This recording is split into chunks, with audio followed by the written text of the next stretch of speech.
এই জিনিসটা যখন দেখলো সে, দেখার পর পুরো গাড়ি সঙ্গে সঙ্গে একদম ব্রেক মারে দেয়। ব্রেক মারার পর সে তো মনে করেন যে ওই জিনিসটা দেখার পর তার ভিতরে হৃৎপিণ্ডটা মনে করেন যে এত দ্রুত চলতেছে, মানে সেই স্ট্রোক করবে এই রকম অবস্থা।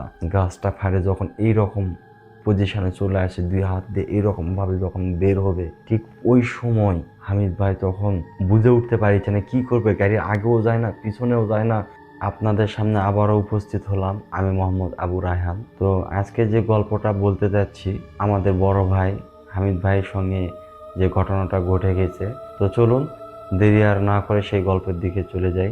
সাল ছিল 2010 সাল। তখন আমাদের বাংলাদেশে নওগাঁ জেলায় কেউ বলে উল্কা, কেউ বলে টমটম, কেউ বলে ইজি বাইক। তো আমাদের নওগাঁ জেলাতে 2010 সালে হামিদ ভাই তখন টমটম চালায়। বিশেষ করে একটু রাতেই বেশি গাড়ি চালাতো, কেননা রাতে নাকি তার ভাড়া ভালো হয়, যার কারণে গভীর রাত পর্যন্ত গাড়ি চালাতো। তো যাই হোক বন্ধুরা, একদিন হঠাৎ করে সে আনুমানিক রাত্রি 12টা তখন বাজে, 12টা অথবা 12:30 বাজে, খুলনা থেকে চিলাহাটিগামী সীমান্তর এক্সপ্রেস ট্রেনটা তখন সান্তাহার রেল স্টেশনে আসে। সেদিন ট্রেনটাও ছিল লেট। তো লেট হওয়ার কারণে সে বলতেছে তাহলে বসে না থাকে মানে নওগাঁ টু সান্তাহার একটা ট্রিপ করে আসি। তো এই কথা বলে সে নওগাঁর উদ্দেশ্যে রওনা দেয়, কয়েকটা যাত্রী নিয়ে নওগাঁ উদ্দেশ্যে রওনা দেয়। দেওয়ার পরে সে নওগাঁ চলে আসে ভালোভাবে, কোনো সমস্যা হয় না। এবং যখন সে সান্তাহারের উদ্দেশ্যে রওনা দিবে তখন আনুমানিক 12টার মতো বেজে গেছে। যাতে 15 মিনিটের মতো সময় লাগবে, 15 থেকে 20 মিনিট সময় লাগবে। সেই সময় যখন রওনা দেয় আমাদের নওগাঁ ব্রিজ থেকে, অনেকক্ষণ যাবৎ দেরি করে একটা যাত্রীও পায়নি। সে না পেয়ে সে খালি গাড়ি সান্তাহারের উদ্দেশ্যে রওনা দেয়। শীতের রাত, কনকনা শীতের রাত, ঠান্ডা, তখন রাত বাজে 12টা, মানে অনেক গভীর রাত। সান্তাহারের উদ্দেশ্যে যাচ্ছে। যাতে আমাদের নওগাঁ পিটিবি অফিস যেটাকে বলা হয়, অর্থাৎ বিদ্যুৎ অফিস, এর উত্তর সাইডে একটা মোটা মেহগুনি গাছ ছিল। যাহারা আমাদের নওগাঁ সদর থানার স্থানীয় লোক বা যারা নওগাঁ সদর থানাতে যাতায়াত করেন রেগুলার, তারা এই জিনিসটা অনেকেই লক্ষ্য করেছেন, অনেকেই দেখছেন যে আমাদের নওগাঁতে আগে 2 জন মিলে এক একটা মেহগুনি গাছ ধরতে হয়, এইরকম মোটা মোটা গাছ ছিল। তো বন্ধুরা, হামিদ ভাই সান্তাহারের উদ্দেশ্যে রওনা দেয়, সুস্থ এবং সুন্দরভাবে চলে আসে আমাদের নওগাঁ কাঁঠালতলির মোড় পর্যন্ত।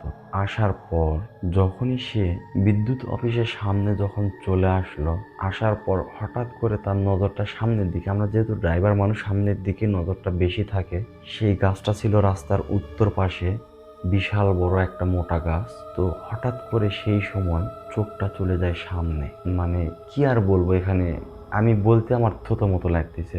কালী দেবী যেটা আছে, সেই দেবী গাছটাকে এরকম ভাবে ফাড়তেছে, ফাড়ে বের হবে, এবং সে স্পষ্ট দেখতে পাচ্ছে তার গা থেকে আলো ঝলকানি ঝলকিচ্ছে, এবং তার যে জিহ্বাটা পুরাটা ছিল লাল। এই জিনিসটা যখন দেখলো সে, দেখার পর পুরা গাড়ি সঙ্গে সঙ্গে একদম ব্রেক মারে দেয়। ব্রেক মারার পর সে তো মনে করেন যে ওই জিনিসটা দেখার পর তার ভিতরে হৃৎপিণ্ডটা মনে করেন যে এত দ্রুত চলতেছে, মানে সেই স্ট্রোক করবে এই রকম অবস্থা। সে কি করবে না করবে কোনো হুঁশ, মানে তার মাথার মধ্যে কোনো কিছুই খেলতেছে না। কুল কিনারা না পায় সে গাড়িটাকে পুনরায় আবার মোচড় দেওয়ার চেষ্টা করে। কিন্তু সে যখনই গাড়িটাতে ব্রেক মারার পর ওর হাতটা, যে ডান হাতটা লাগে গাড়ি হয়ে যায় নিউট্রাল। সেই সময় আমাদের যে টমটম গাড়ি কন্ট্রোল বক্সে, মানে গিয়ার সিস্টেম, সামনের দিকে দিলে গাড়ি সামনে যায়, পিছন দিকে আবার তুলে নিয়ে আসলে পিছন দিকে আসে। তো গাড়ি হয়ে গেছে নিউট্রাল, সে আর বুঝতে পারতেছে না। তখন দেখে যে গাড়ি পিক আপ মারিতে গাড়ি যাচ্ছে না, গাড়ি পিক আপ মারিতে গাড়ি যাচ্ছে না, কারণটা কি? আর এদিকে সেই দেবীটা গাছটা যে ফাটতেছে, গাছ একটা পর পর করে গাছ ফাড়ার আওয়াজ। গাছটা ফাড়ে যখন এইরকম পজিশনে চলে আসে, দুই হাত দিয়ে এরকম ভাবে যখন বের হবে, ঠিক ওই সময় হামিদ ভাই তখন বুঝে উঠতে পারছে না কি করবে। গাড়ি আগেও যায় না, পিছনেও যায় না, আর সে মনে করেন যে তার শরীর হাত পা কাঁপে যাচ্ছে, গাড়িও যাচ্ছে না। এদিকে মানে ভাবতেছে যে একবার গাড়ি থুয়েই দৌড় মারবে, আর একবার ভাবতেছে যে গাড়ি যদি থুয়ে যায় মহাজনেকে আমি কিভাবে কি করব।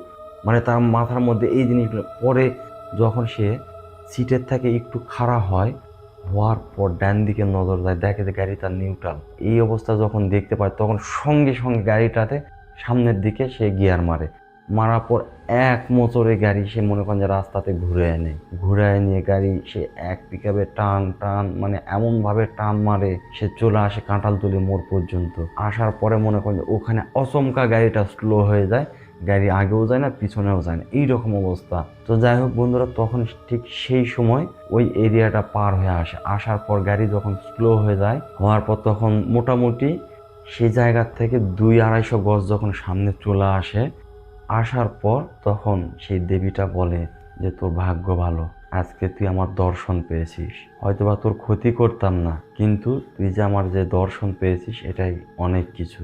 এই দেখাটা সবাই দেখতে পায় না, তোর ভাগ্য ভালো ছিল দেখে তুই আজকে দেখতে পারলি।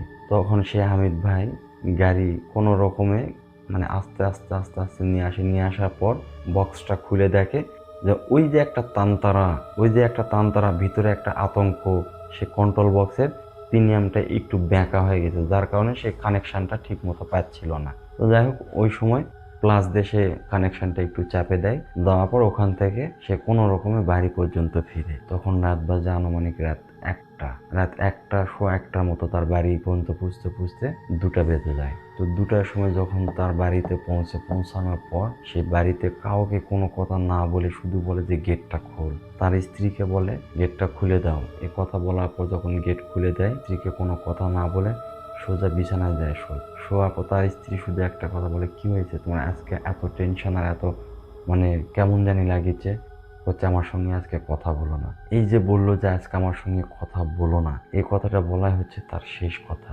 পরের দিন সকাল থেকে সে বিছানায় অসুস্থ, একটানা সে 7 দিন কারোর সঙ্গে কোনো কথা নেই, বার্তা নেই, চোখ মুজে থাকে। যদি কেউ কথা বলে কথার উত্তর, তার স্ত্রী যদি কথা বলে উত্তরটা কোনো রকমে দেয়। 7টা দিন বিছানা থেকে খাওয়া নেই, দেওয়া নেই, একদম বিছানার সাথে লেগে যায়। তো এই অবস্থায় তার স্ত্রী বুঝতে পারে যে হয়তো অসুবিধা হচ্ছে। বাড়ির কাছে মামুন ভাই বলে একটা কবিরাজ ছিল, তাকে ডাকে নিয়ে আসার পর সেই মামুন ভাইকে ঝাড়া দিয়ে নেয়। ঝাড়া দেওয়ার পর পানিতে দোয়া পরে ফু দেয়।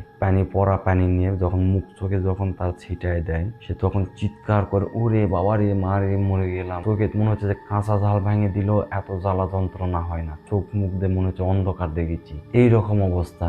সে হামিদ ভাই বলতেছে যে ওই সিচুয়েশনে মানে ওই পরিস্থিতিতে দিনের বেলা তার চোখ মুখতে তারা দেখেছে, এইরকম একটা পরিস্থিতি দাঁড়ায় গেছে। তো যাই হোক, সে পরা পানিটা এইভাবে 3বার যখন চোখে ছাটা মারার পর সে মোটামুটি একটু সুস্থতা ফিল করে।